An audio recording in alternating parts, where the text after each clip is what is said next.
Hey folks, Hal Runkle. This is Ask Hal Live. I am so excited to be with you guys. So many of you have signed up. You've sent tons of questions in, but we want you to be active participants and send more questions in as we go along. You can use the chat feature and send in questions, but we are going to have a great time talking about what I believe to be kind of a, I don't know, annoying topic. It's one of those almost like necessary evils, talking about chores and stuff. It's the business part of parenting. Those of you who have read Screen-Free Parenting know that we talk about two sides of parenting, business and personal. And actually, that's not original to us at all. It was from a fantastic author named Jamie Racer and his book, Raising Kids You Can Actually Live With, which is a little book that I love.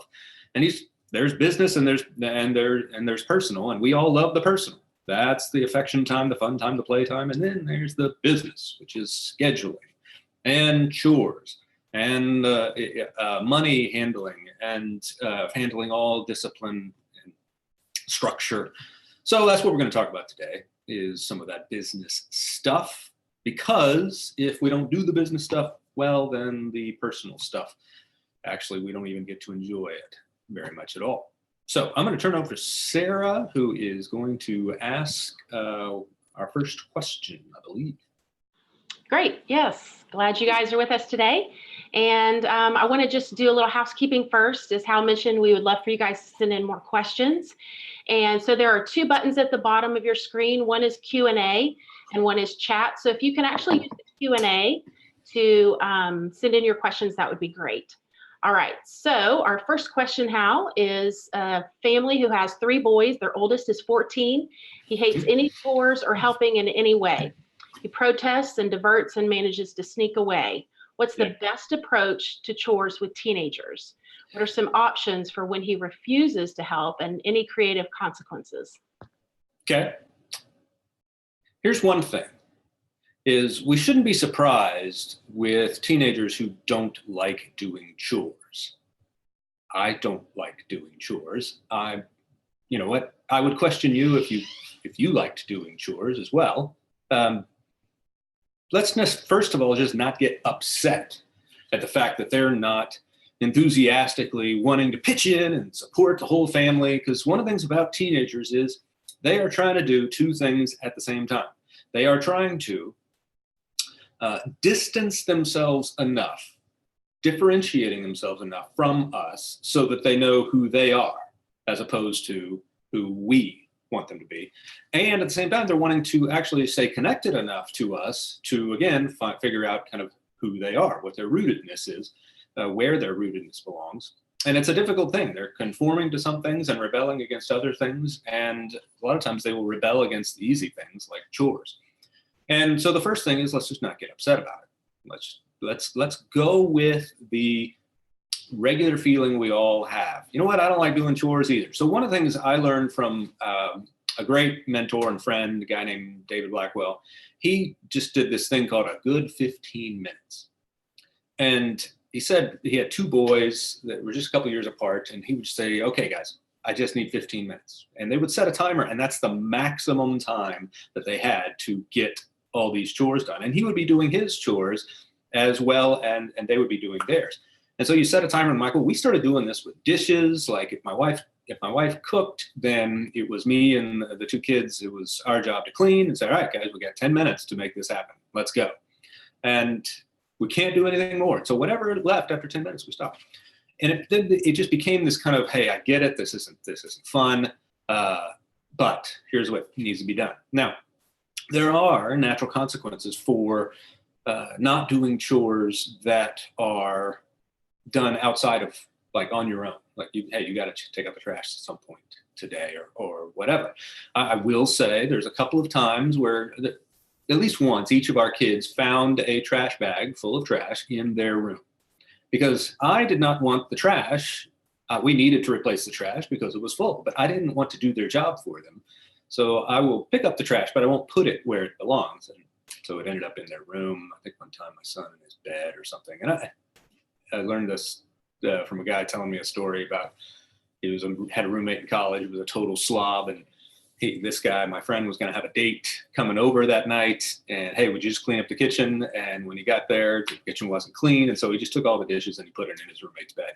This is a natural consequence for not doing what you said you would do, what you agreed to do. Some other approaches I like are try and figure out, let's just talk openly about what chores you hate the least. What chores do you hate the least? And let's try and figure out. No, nobody's going to get their perfect, selections, but almost make it like selecting college classes. Here's your first option. And if you don't get that, here's your second. But what chores do you hate the least? And let's figure out how we can do it. If it's this, you've got to do it. And if you don't do it, then you're going to get this consequence. That becomes more work on you. So much of raising teenagers is handing more and more things over to them. Handing more and more of their life and their responsibilities over to them. And in that regard, it's not done in a angry, I can't believe you're so disrespectful that you won't take out the trash. It has very little to do with respect. It's that they got so much going on in their lives, so many different things pulling them, including the last 5 texts that they just got, that suddenly they now figure out somebody's mad at them.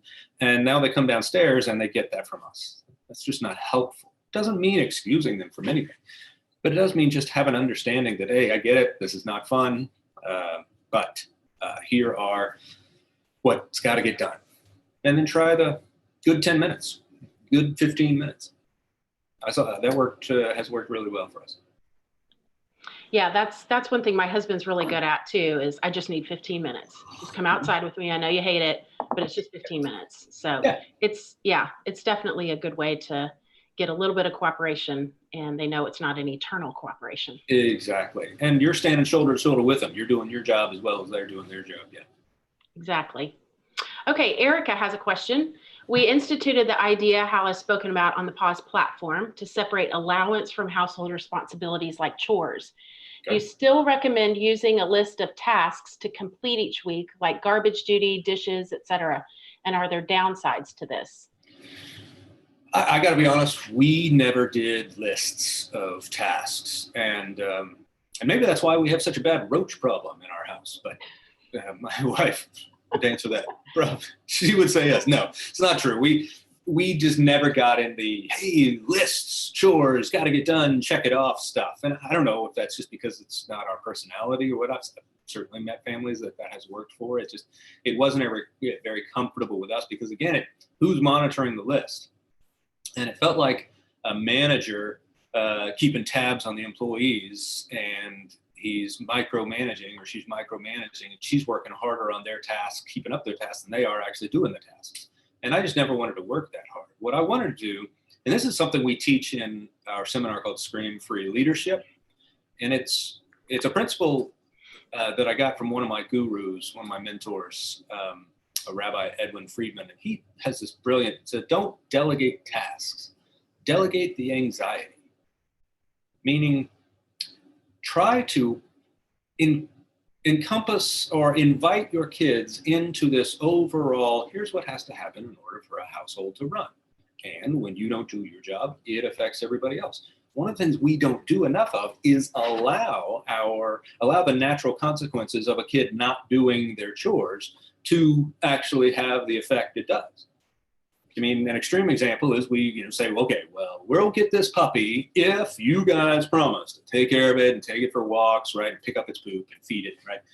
But if they don't do those things, are you really going to let the dog just lay in its own feces and not pick up stuff? No, you're going to pick it up. So that's not a great example to do. But what are the things that you actually will let happen? You know what? It was your turn to do the dishes, and the sink is completely full, and guess what? We don't have any dishes. So why are we eating on paper towels tonight? Well, because Brandon didn't do the dishes. And it's just this, we're trying to make this happen all together. We've all got responsibilities, and if I don't do mine, you can hold me accountable to that. You don't do yours, we're all going to hold you accountable to that. But one person being the manager with a list and checking off, I never liked that model. I want to chime in on this because actually we have used lists. So I think this is the beauty of it, is it's not a one size fits all. It's what Yep. works in your family. And what I found is my kids actually like the lists. And I think it's because they got to check it off that they had finished something. And I have 16, 17, and 20-year-olds. And, but also I think why I liked it is because I wasn't nagging. I didn't have to say 100 times, go do this, go do this, go do this. They saw the list for the day. They knew those things had to be completed for that day. And so then the list was talking to them and I wasn't nagging them. So from that perspective, but I understand what you're saying about, not wanting to micromanage. But for us, it just ended up being a clear outline of what needed to be accomplished that day. And it worked for us. Which is beautiful. And this is not going to sound unfamiliar to Scream Free fans, is either one, it depends far more on how you're doing it than what you actually do. Is what is your tone? Because your tone is your message more than anything. That may be the main message of Scream Free. Your tone speaks louder than any words that you say or any programs that you put in place. And so is your tone, this sense of nag, because I love that you don't want to be a nag, right? But how is the list written out? How is it communicated to remind them to look at the list? Versus how is it communicated that, hey, we're all in this together? Everything depends on your tone. And if you take an antagonistic, I can't believe these kids are so disrespectful, I'm going to change you right now, this is how, nothing's going to work. You're going to continue to get more and more of the problems that you're complaining about. Exactly. I love that your tone is your message. So absolutely, if you're writing it in bright, bold red letters, just kidding. Okay, so next question is from John. He says, my wife and I have a work schedule that is not very regular, so it's hard to set up a home schedule that is always regular. How can we set up a schedule for our daughter to do chores when each day's routine may be different? Well, you setting up a schedule for your daughter to do those chores may be doing too much work. What is her schedule? When giving her, you got this task, but you have some say in when it gets done. So I like the idea, and this was really helpful when both our kids were in sports. And you know this, Sarah, for sure, even better than I do. But we just kind of did a weekly rhythm rather than a schedule. Kind of what's the weekly rhythm of things that need to get done every week at some point, and we would kind of have informal around the dinner table, like on Sunday night, hey, here's what's going on in the week. Here's what our schedule, because my wife's schedule is very, very regular with being a school teacher, but mine's always been weird, and I've been traveling forever, and it was always haphazard. So, hey, just talking openly. So what needs to get done this week? Hey, remember, bud, it's a yard time. So what day do you think is good for you? And it's an invitation to a participatory process rather than I'm handing down the letter of the law and it's based on my schedule. It's everything, giving them more power over the decision is, if it's actually even uncomfortable, that's where I lean, that's where I want to err. Because the whole point is to hand more of their lives over to them. So I'm going to err on that side and see what happens. Okay, it was up to you. The trash comes out to the end of the driveway. They come and pick it up on Thursday mornings. So it's got to be done Wednesday night. If it doesn't get done, then we have to pile trash around and remind them of some natural consequences that happen with that. But again, your tone is not, okay, here's what's got to happen. It's, hey, let's talk about our week. And this can happen earlier than you think. It's actually, you're dealing with kids in elementary school. They have a schedule themselves, and you're actually helping them to begin thinking about managing their schedule, which is always better than you managing it for them.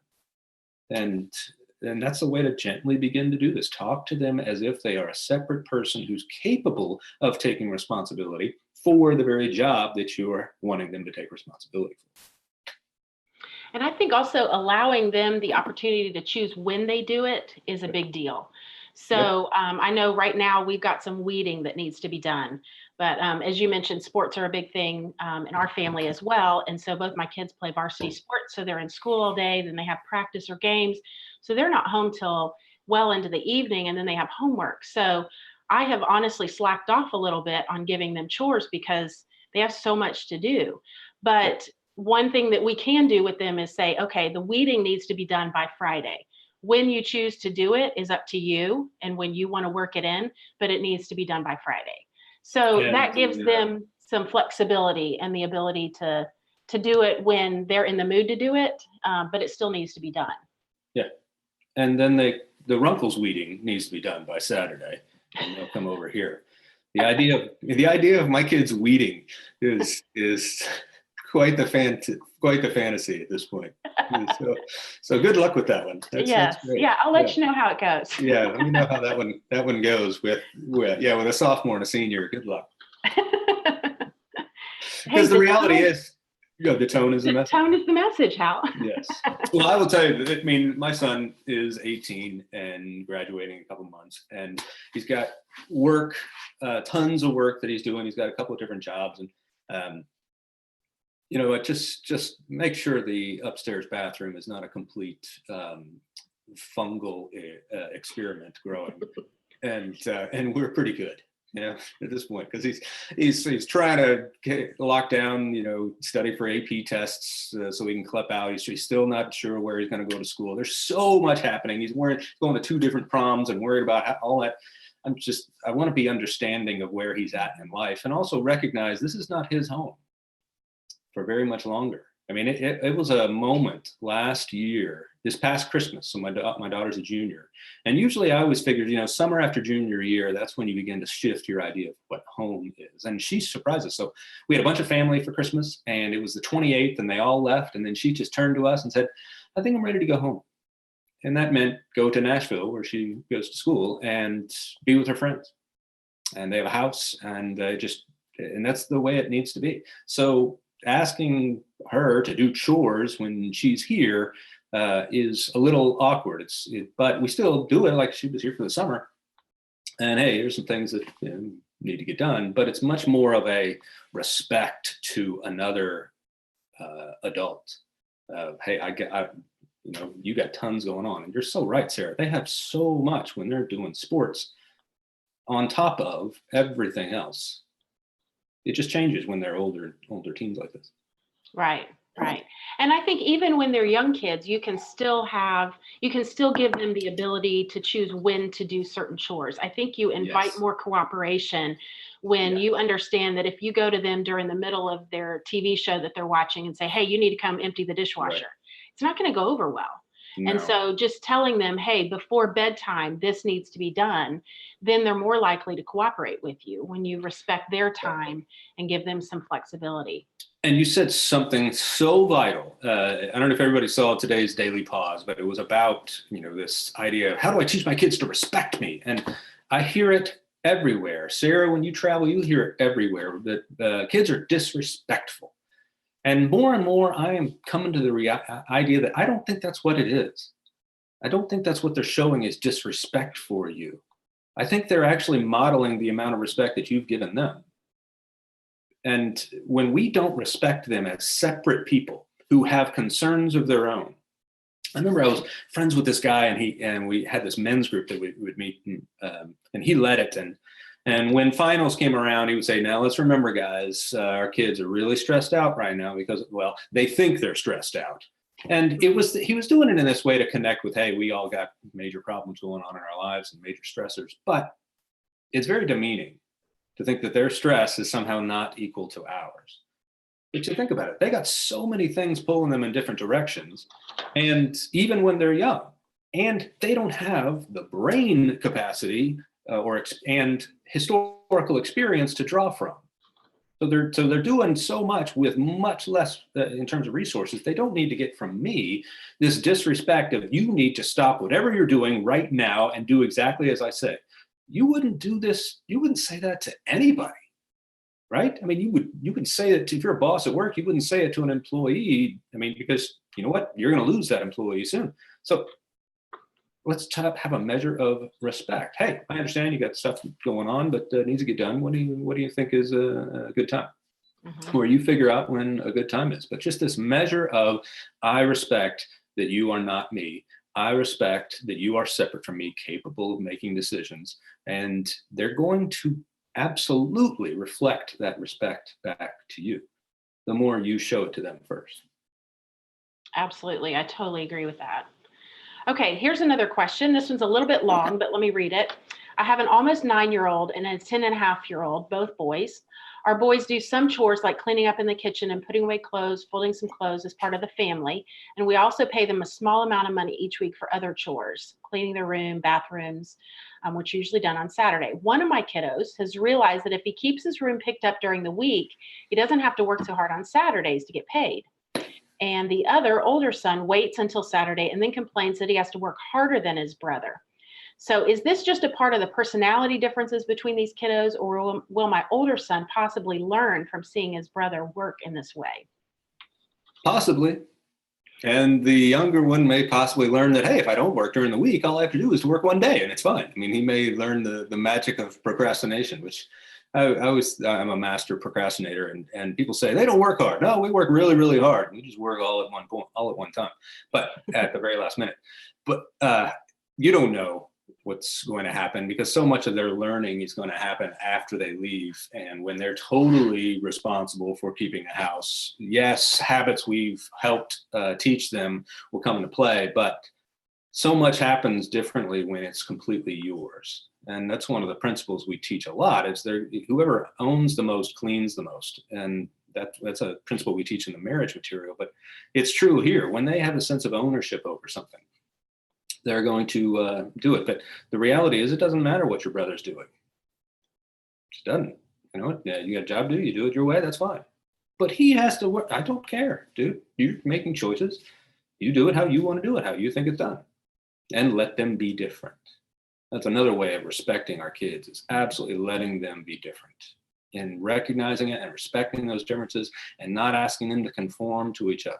Because the more you ask them to conform to each other, they're more actually going to rebel against you. But remember, kids have to conform and rebel at the same time, teenagers especially.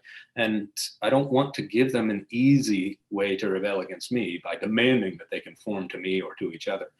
Allow for individual differentiation, and you'll be amazed what happens. I'm just reading, somebody sent in what happens when kids are given a choice when they want to get things done, but it doesn't happen consistently. And that's a time for stepping in and having, a conversation. That's why I loved, as we try to do it as much as possible, regular dinners together where we could talk about things. All right, hey, noticed some things aren't getting done as much, so what do you think we should do about that?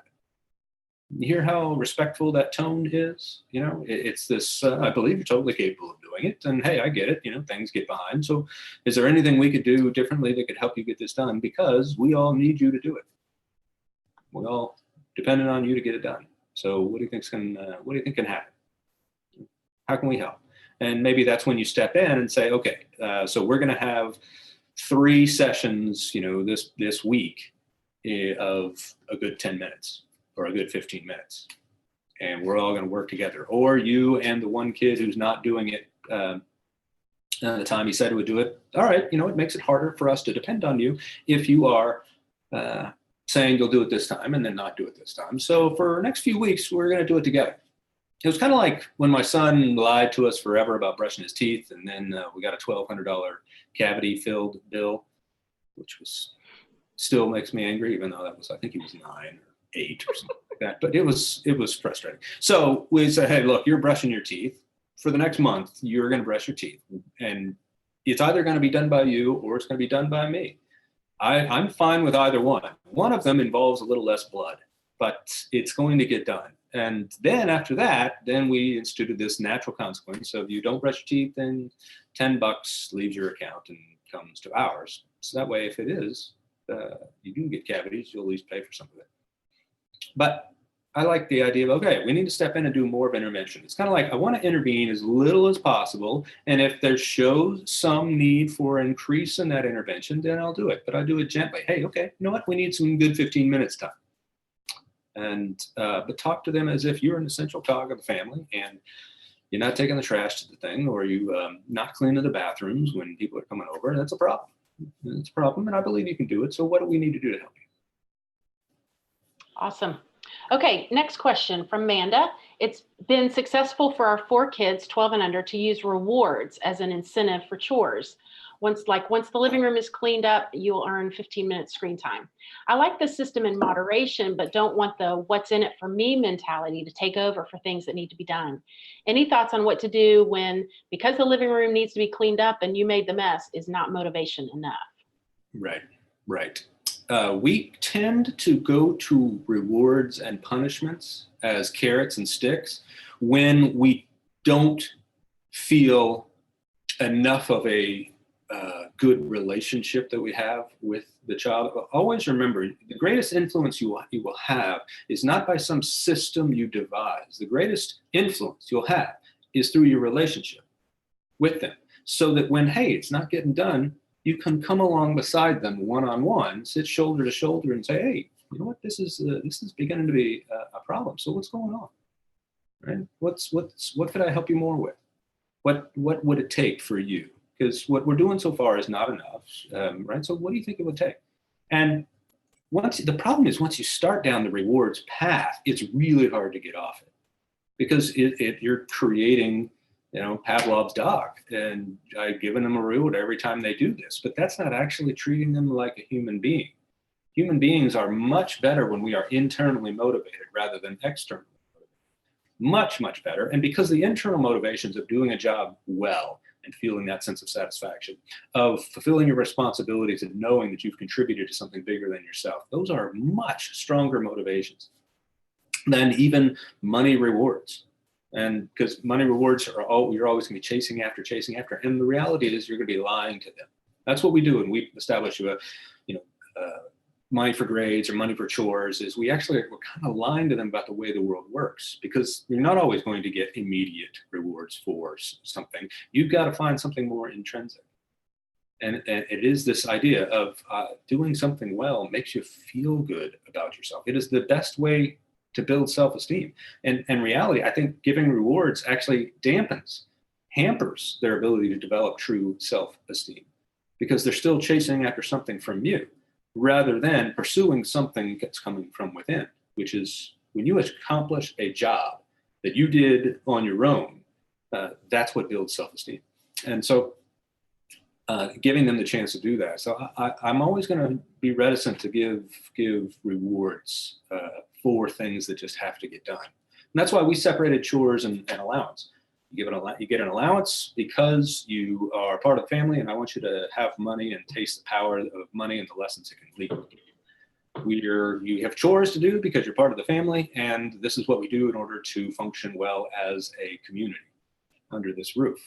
Now, we also had occasionally totally seasonal jobs, right? Or things that just extra that we would offer. Hey, if you want to do this, there's $5 in it for you, or something like that. We would do that on top of it, but that we tried not to make that the regular chores that needed to get done. Awesome. Okay, Lynn has a question. What do you do when your child doesn't care about natural consequences and she'd rather take the consequence than do the chore? And that's kind of the flip side of what we just talked about, is when you're externally motivating with rewards. Sometimes you don't do that. Sometimes we're trying to externally motivate with punishments, and those don't work either, not for very long. The problem is they work once, and we think that's the magic golden ticket and magic bullet, and we do that over and over again. And that doesn't work as well, because if you get a kid where the relationship is based on, I'm trying to control you with these punishments, they pick up on you trying to control them. And allowing that to happen is worse than whatever punishment you're giving out. Whenever we speak, we tell this story, and it's a true story. A family came up to me and they're like, I know, we have taken everything away from our child. I'm like, yeah, you take things away. I'm like, no, we're serious. He only has a mattress. That's it, in his room. And first of all, I just said, I want to meet their kid, because they're raising this tremendous little Gandhi. who knows the power of a nonviolent protest. I mean, that's a kid I want to hire someday. Because what that kid is actually saying is, look, you can do all these things to me, you can take all these things from me, but you cannot force me to obey. You cannot force me to obey. And it's true. You can't. And as soon as you try to, then you've lost. Because everything ultimately requires their cooperation. And you want that cooperation to be self-motivated, not motivated by you finding the perfect stick or the perfect carrot. What does it look like to not, I mean, the joke is, we do that with donkeys, and then we do it with our kids, and surprise, they act like jackasses. What happens if I'm thinking of you as a separate human being, not somebody that I am in charge of motivating, because you're not. And guess what? You're not even capable of doing it. That's part of the whole lie of I'm responsible for their behavior. If I'm responsible for their behavior, then I need to come up with the perfect system of rules and rewards and punishments that's going to magically make them behave. And that is treating them like animals, not like human beings. And you always will end up working harder than they are on their life. And then you'll be resentful that they don't appreciate all the things that you do for them. I see this a million times, and it is so easy to get in that trap. But when you start with the idea, I'm not responsible for their behavior, I'm not responsible for their behavior. They are responsible for their behavior, and I'm responsible to them. So what is my responsibility to them? To invite them into a community where we all respect each other and we all work hard doing our each individual jobs. And sometimes we slack on that, and sometimes we do well on that. But I'm going to treat you like a fellow human being and invite you into a relationship where we begin to speak frankly with each other. Hey, look, you know what? I'm not going to get in this dance of trying to make you do this. Right? And I'm sorry I got into this. I do want to know what would it take, right, for you to feel motivated enough within you to do this, right? And what does it feel like to be part of the family? And because so much happens when we're trying to motivate them because we've been doing too much for them, and suddenly we get upset with that and realize that, and now we want to put it all on them, and we only use these rewards and punishments to get them to do things. And all of that is started by this lie of I'm responsible for getting you to do something, which that's the biggest lie of parenting.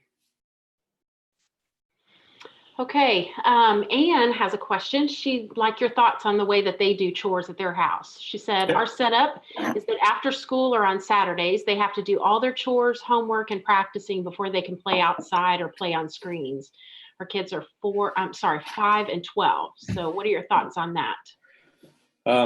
I would say sooner rather than later, separate the responsibilities and the requirements of the 5-year-old and the 12-year-old. They are in such completely different life phases that treating them both the same in this regard is not fair, and actually just not helpful. It's not going to help them. It's not going to help the 12-year-old begin to take more and more responsibility. So the 12-year-old begin to talk differently. 5-year-old, okay, you're setting a schedule for them. They need some more scaffolding when they're younger. That's great. But every year, you need to be moving towards less of your scaffolding and see what happens. They build internally. I always love the metaphor. I used to do backpacking when I was in my 20s, and there was a couple of kinds of hiking backpacks. There was these really big ones, but they had the external bars around the outside of the backpack, and that gave it a very, very sturdy structure. But it limited the amount you could eventually put in. And then they started making these things that had internal kind of bars, and they were more flexible bars, but you could put a lot more in these packs, but they were just as sturdy. And so much of that, I see that as the transition, that we're going to give external scaffolding to our kids when they're young at 5, but by the time they're 12, hey, it's time to start doing your own laundry and taking full responsibility for that. You better be waking yourself up right by then, but not the 5-year-old, but the 12-year-old, yeah. And just talk to them very, very differently. And again, begin to think about that this 12-year-old has a schedule that's much, much more difficult than the 5-year-old, and it's going to get even more complicated. So better start now and helping her or him learn to respecting them and helping them learn that more and more of their life is going to be up to them. And I believe it's Wendy also has a question sort of related to this. So bouncing right off of that, how do you explain or demonstrate to kids of different ages that life isn't fair? So responsibilities aren't the same. So especially related to chores in school. So much like what you're talking about there, difference between a 5 and 12-year-old. Yeah, it's interesting. We parents seem to be so scared of their this isn't fair thing. And I think it's because we do all have this internal sense of justice and we want things to be equitable. But that doesn't mean they're equal. Equitable means it's appropriate for who you are at your stage in life, and I'm trying my best to figure what that is. But that doesn't mean it's all equal across the board. But and let's just go back, don't treat all your kids the same, especially at different ages. There need to be privileges and responsibilities that come with each age.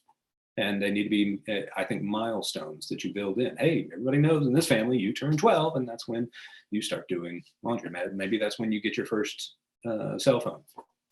And that's a great freedom, but it comes with responsibilities. Well, also we'll teach you to do your own laundry because that's a responsibility that my job is to help teach you. And that's not the 11-year-old, but that is the 12-year-old. And make it these rites of passage that come along, just like, we do have with driving a car. Build these things in and begin to treat them each as individuals. And this is even with twins. They are separate. One of the phrases we all were taught as family therapists is even twins have different childhoods, and respecting them as individuals. I'm seeing some cool questions come in. I've tried the hard way. This is from Rosa.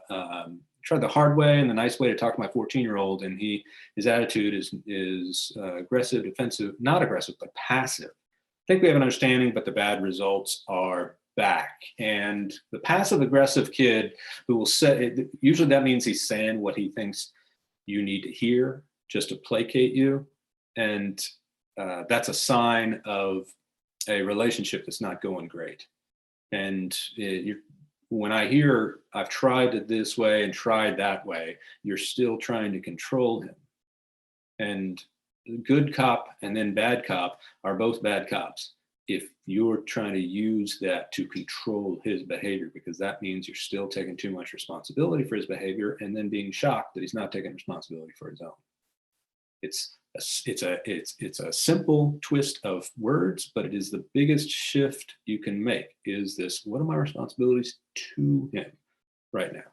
My responsibilities to him are to begin to treat him as respectfully as I can as a separate individual. Me. Help him understand the way the world works, that there are choices and consequences, but one of the consequences is not going to be I'm upset at you because you're acting like a 14-year-old. As a 14-year-old is learning to figure out his way in the world, and he's learning how to manipulate people in order to get what he thinks he wants. And our job is to help kind of cut through that by saying, all right, you said you would do this and you didn't. What do you think I should do with that? Put it on them. What do you think I should do with it? So what do you think about when I say I'm going to give you this privilege and then I don't do it? Right? I would rather you just say, I'm not going to do it. And then we can talk about that as a separate conversation, another conversation. But when you say you'll do one thing and you don't do another, that leaves me not knowing when to believe you and when to not believe you. Then it makes it harder for me to trust you. And I don't want to live in a world where I don't trust you. Right? And so I'm going to continue to work very, very hard to trust you despite whatever behavior. Even if you lie to me, I'm going to work very, very hard to continue to trust you, because I don't want to live in a world where I don't. And sometimes that may make me exposed to getting hurt or made to feel like a fool. But it's so much better than getting to this place where it doesn't matter what I do, he's not going to do what he needs to do because he's disrespectful. And see how that just leads you to this place where you're going to work harder to even other control, or just throw up your hands and say whatever. And so much of Scream Free is an effort to try and cut a middle path between those two extremes. And it starts with building the relationship. And so go to your 14-year-old and say, hey, and text him, hey, you, me, McDonald's, 6 o'clock tonight, fries. And so take him for fries and burger and just sit down and talk openly. Hey, you know what? I've been talking to you rough, talking to you nice, but I begin to realize I've still been trying to control you. and I'm sorry about that. That's not my job. It's actually your job. Your job to control you, and I never have had control of you. What I'm working hard is to control me, and I want you to hold me accountable for how I treat you. I want you to call me on it if I yell at you, if I look like I'm trying to control you. It doesn't mean I'll always agree with you, but I do want to hear what's going on. And what this does is, again, it's a measure of respect to them, but it creates an avenue of conversation. Sometimes when you're with teenagers, you're begging for any sort of conversation. They won't give you anything. Well, give them permission to call you on your bad behavior, and that creates conversation. And when they're right, absolutely apologize for it. Regardless, always thank them for it, because you want to create this open channel where they can come to you. But you start by apologizing. Hey, I've been trying to control you and make you do this and make you do that. And look, that's just not my job. It's your job. So there are things that need to get done and things you need to learn in order to how to do this so that you can go off on your own someday. And it's my job to teach you. So what could I be doing better? What could I be doing different? Just maybe you don't have an answer right now, but just let me know. And because that's the only thing you can control anyways, is what you do. And so he can give you vital information about that. But in the meantime, you're building a respect-filled relationship, which is going to slowly but surely give you more influence. It's one of the paradoxical things about leadership is the less you try to control, the more you end up influencing.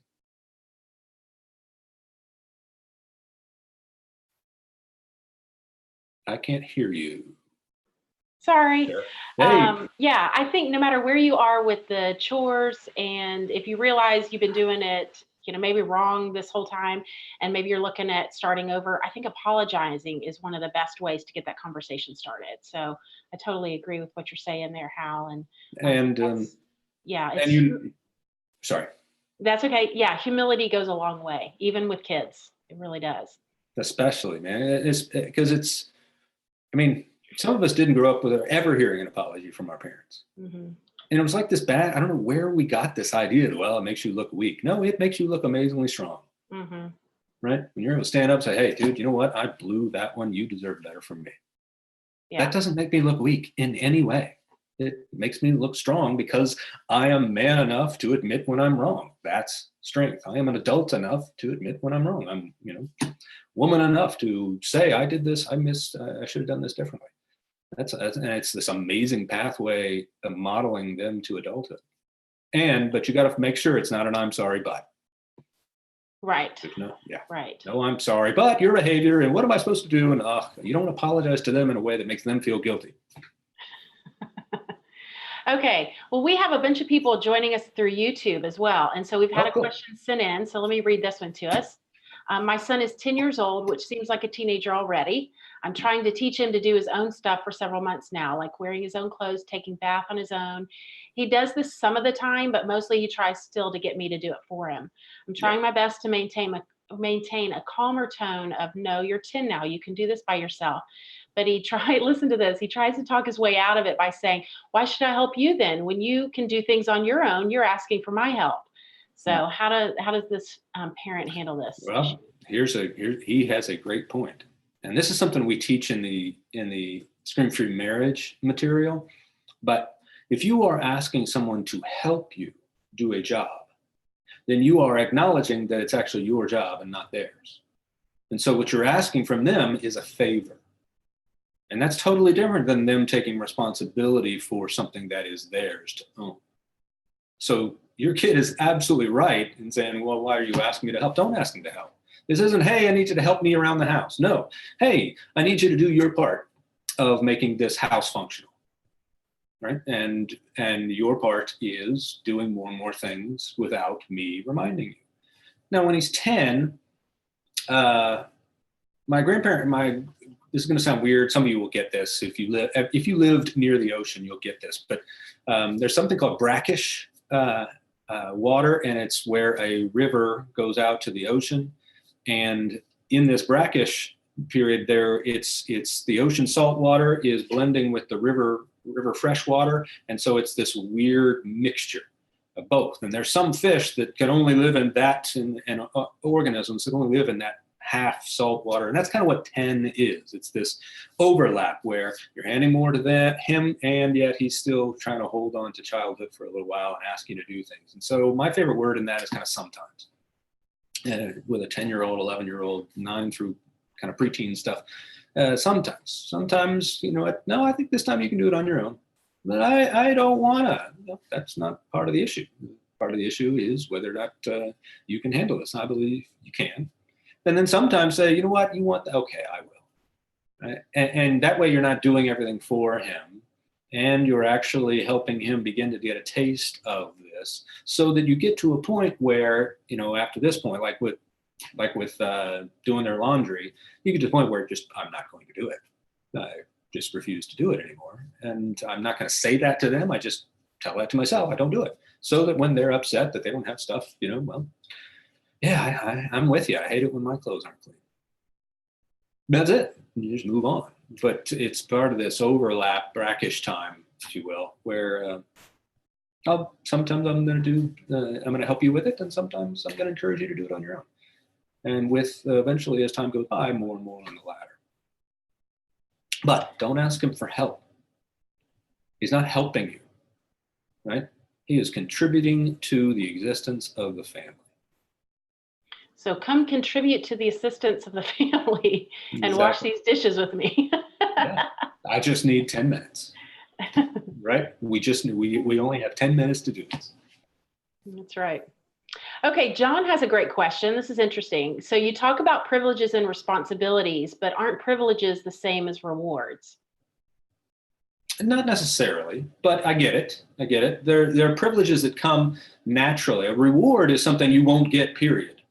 The privilege is something I think that you get because of your age, and you can lose it. So it's a privilege to drive a car at 16, but you can lose it. You don't have to make straight A's to get a driver's license. You just have to turn 16 and take the test.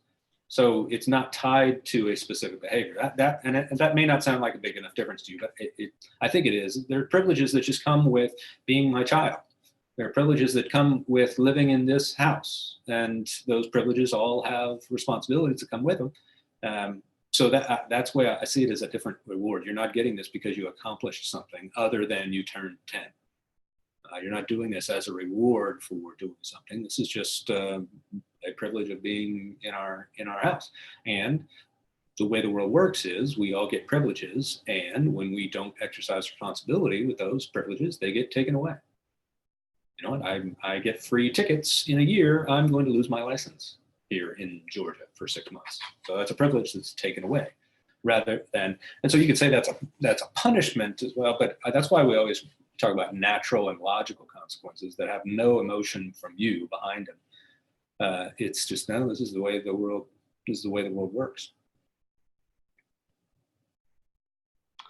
Okay, and Barbara has a question. So if you have a 10-year-old and perhaps you've been doing more controlling, so telling him he needs to do his homework, he needs to contribute to getting dinner on the table, but we butt heads and we end up getting into arguments, how can we start anew? When I'm an only parent and there are not enough hours in the day to get through all the things, get all the things done that I need to get done to get the house to run smoothly and get him to school and the one sport he does. As you know, I'm an only parent. There's just the two of us. And there are a lot of things that need to get done that we need to do in order to get the house to run smoothly, right? And so that's why you have chores to do, is one person can't do this, and we're in this together. And when it feels like I need you to do these things, then you're asking him to be noble enough to do you a favor. And that's not inviting him into the shared responsibility for making life work. And that's really the magic of family. And it's something that radically changed when we came off the farm. Whereas when we were agrarian, everybody's got to contribute, and you can do jobs like feeding the chickens when you're 5. And that got to happen. The chickens don't get fed, we don't get eggs, we don't make money, right? But everybody's got their things. Well, now, you know what? We don't even have yards that need to be mowed. And we think their main job is school. And sometimes we just, I think we've lost something in this kind of shared responsibility. So, I mean, even in the wording of the question, I'm an only parent and there are not enough hours a day to get all the things I need to get done in order to get the house to run. That's the phrase that needs to begin to change in your vocabulary. There's a lot of stuff we both have to do in order to make this thing run. Right. And that's what ensures that you have clothes, and that's what ensures you can, get to school on time. It's what ensures that I get to work on time. We're all in this together. And I'm sorry I haven't been talking to you as if you're a contributing member of the family. I've been talking to you as if you are a servant that I need to do what I tell you to do. I mean, you can't treat them like a servant and then expect them to take full responsibility as an equal participant. Well, they're not an equal participant, right? But they're heading that way. And so respect them as much and start changing our vocabulary. Even I said, jokingly, I just need 10 minutes. We just need 10 minutes is better. We just have 10 minutes to get this done. But hey, we need a good 10 minutes. Let's get this done together. And it's an attitude and a perspective that it's not me on my own and I need you to help. That just breeds resentment, and it's going to come across in your tone, as opposed to, hey, we're all in this together, right? There's only one parent here. And this, maybe it's not the ideal situation, but it is what we got. You and I got each other. And there's things got to get done for us to function as a family. And so let's just talk about the whole conversation here. What are the things that you like doing, or you hate the least?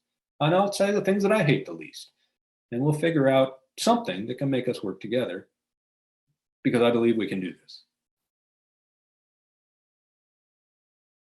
That's awesome. Okay, one last question, Hal. So, and it comes from Anne. She said she always comes away from these webinars feeling that the problems in my family are all of my own creation, and I can't possibly make enough personal changes to truly make things better. So how can you give her a little bit of encouragement? I feel the same way. That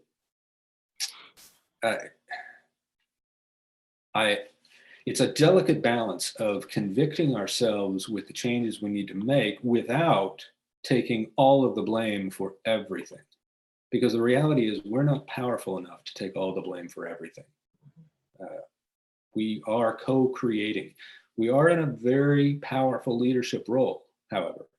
And it's one of those things that, and Sarah, you know this as well, the more we teach this stuff, the more we're aware of it, doesn't make us feel better and better. It makes us aware of how so far we still have yet to go. And it's convicting us, but I want to leave people with a conviction that this is absolutely possible. And I don't think the question itself says we're not doing a good enough job of helping folks understand this is not easy, and it doesn't come easy to us.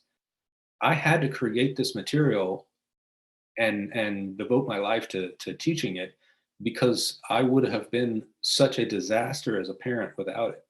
I am the least scream-free person naturally scream-free person on this webinar right now. Just watching my University of Texas Longhorns play a sport, and you'll see that I'm not scream-free at all. But also, I mean, there are things that I still, and so much of this is learned through trial and error ourselves and making mistakes. But one of the mistakes that we can't make anymore is beating ourselves up, because that doesn't empower us to go do what we need to do either. So what we want is you feel convicted that, hey, there's some things I can do differently.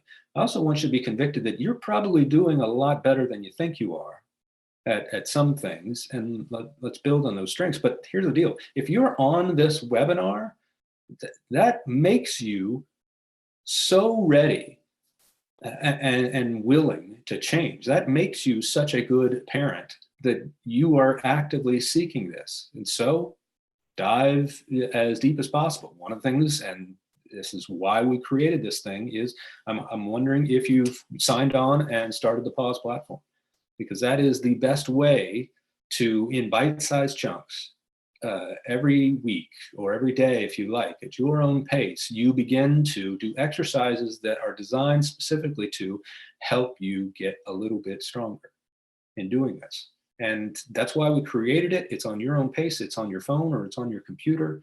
and it gets ingested into your bones, kind of the way we have learned this thing. And it gives you great exercises that are not trying to try this with your kid right now. No, it's exercises that don't even seem related, but they begin to kind of help you stand up a little taller. You know what? I think I can do this today. So I hear you, and my heart goes out to those of you who feel I've messed everything up. The reality is you're not that powerful.